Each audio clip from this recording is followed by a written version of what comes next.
Química básica, audio 45. Empiezan a aparecer las leyes. Ley de Dalton. Cuando el científico Dalton estudiaba las propiedades de los gases, se encontró que cada gas de una mezcla ejerce presión independientemente de los demás gases presentes. O sea, tiene su propia dinámica, va para su propio lado con sus propias cargas electromagnéticas y desplaza su energía en particular, genera su fuerza.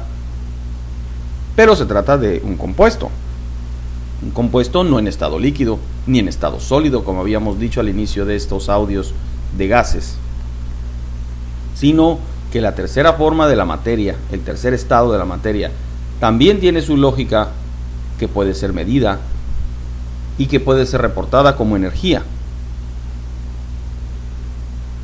Es un compuesto, pero de gases, o es una mezcla de gases.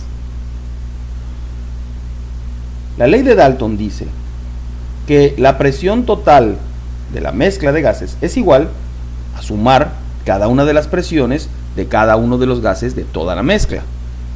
Por eso se le llama también la ley de las presiones parciales. Para cada gas va a depender del número de moles que tenga, el tamaño del recipiente y, por último, la temperatura de la mezcla. No pierdas esto de vista, va a ser muy importante.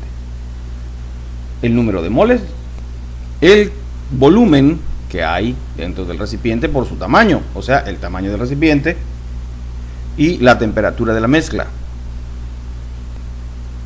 Te podrían dar las dimensiones del recipiente y tendrías que sacar el volumen.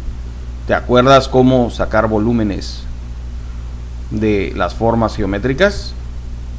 Esto no tiene que ver con la química, pero lo vas a requerir quizá en algún tipo de exámenes o si te interesas por realizar actividades relacionadas con la química en situaciones de la vida real. La fórmula en sí misma sería P mayúscula total igual a P1 más P2 más P3 más así hasta llegar al infinito. La presión total es la que se da de la mezcla total del gas. El comportamiento de los moles de los gases, su presión, son estándares, siempre estables, repetitivas. Por lo tanto, teniendo datos previos, se pueden calcular. Generalmente en los problemas te los aportan. Por ejemplo, podríamos pensar que mezclar oxígeno y dióxido de carbono y nitrógeno nos va a dar una cierta presión. Tendríamos que saber la presión parcial del oxígeno, de el dióxido de carbono y de el nitrógeno. En ese momento todo lo que tendríamos que hacer es una suma aritmética. Pero como esto sería demasiado sencillo, porque sumar es algo que sabemos hacer y todos lo sabemos hacer en el planeta, no tiene caso evaluarte que sepas sumar presiones que ya te dieron. La lógica de este tipo de ejercicios es que te den un dato desconocido, te den la presión total y los valores de algunos de los gases en la mezcla y te falte uno, y lo que tengas que hacer es hacer despeje de fórmula, trasladar de un lado todos los valores que tengan número y del otro el que sea la incógnita, el que pase de un lado a otro. Por ejemplo, si tuvieras la presión total aquí como 0.97 atm y de el dióxido de carbono 0.7 atm y del nitrógeno 0.12 atm, ¿ya tienes los datos? Encuentra el valor que falta. Primero tienes que determinar cuál falta, luego trasladar el que falta a la izquierda. Y lo que estaba a la izquierda, que es la presión total, meterlo a la derecha. A ese valor le vas a restar los que ya tengas. Y me vas a dar el dato. Detén este audio.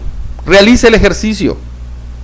Es muy importante que lo hagas porque muchos cálculos sobre presión se van a dar y hay que empezar a automatizar en tu mente, cuando menos, la parte de la aritmética. El resultado pasa por saber que el dato desconocido es el de la presión parcial de oxígeno.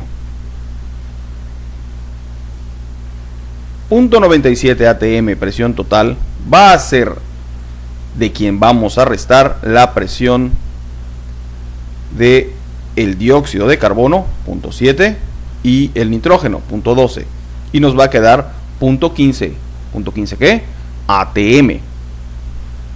Y esa es la presión parcial del oxígeno. Pero ¿para qué utilizamos esto? La ley de Dalton, o de presiones parciales, se usa para determinar la cantidad de gas producido en una reacción. Las presiones parciales de los gases a una misma temperatura están relacionadas con su concentración. La presión parcial del vapor de agua tiene un valor fijo a una temperatura dada. Hay tablas. Los químicos consultan tablas. Por ejemplo, si consultas el valor de referencia a 20 grados centígrados, presión parcial del agua, del vapor de agua, es 2.3 kPa. Tendrías que calcular la presión parcial del hidrógeno restando la presión total. A esta presión total le vas a restar la presión parcial del vapor de agua. En realidad hay muchas formas de aproximarse a un fenómeno y buscar una solución. Y tenemos que ir poco a poco aprendiendo a articularlo. En estos audios estamos conociendo estas realidades. Si ya tienes muchos datos, ya estás acercándote al momento donde la práctica